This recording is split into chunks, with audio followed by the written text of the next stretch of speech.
here we are looking at one of Monet's lesser known paintings. It's called the Palazzo da Venice, and in this we will employ the close visual analysis of the landscape or the seascape and describe how the forms of work relate to the use of light and cool colors. The subject of the painting is a building in Venice called the Palazzo da Mula. It was painted in 1908, and you can tell the painting is set in Venice due to how the gondola is floating on the water next to the building, which is very common in Venetian canals. It was painted during Monet's visit to Venice because he liked to look at his subjects while he was painting them, and even as he was painting them. And the painting illustrates the Impressionist idea of using light to affect objects.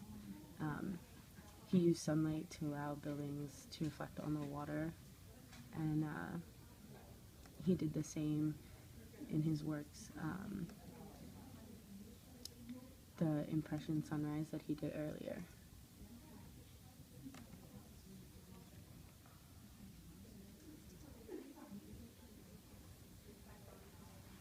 One of the things that really strikes me as interesting is that, much like some of his earlier works, we see clear and visual brush strokes, and it helps give the painting an overall hazy appearance. One painting that really strikes me as similar to this would be his earlier Impression works, such as the Impression Sunrise, how both of them have that very hazy appearance, the visible brush strokes you can see in the water and in the sky. And what strikes me as interesting between those two is that they both use the light to kind of show a reflection in the water of objects. As here you can see kind of the reflection of the building, and then the other one there was like reflections of the background and the boats there.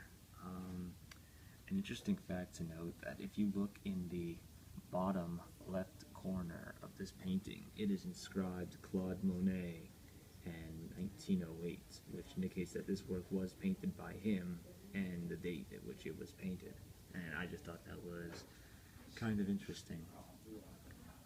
Overall, the light is used to create a reflection of the buildings and the boats on the water, as we've previously mentioned.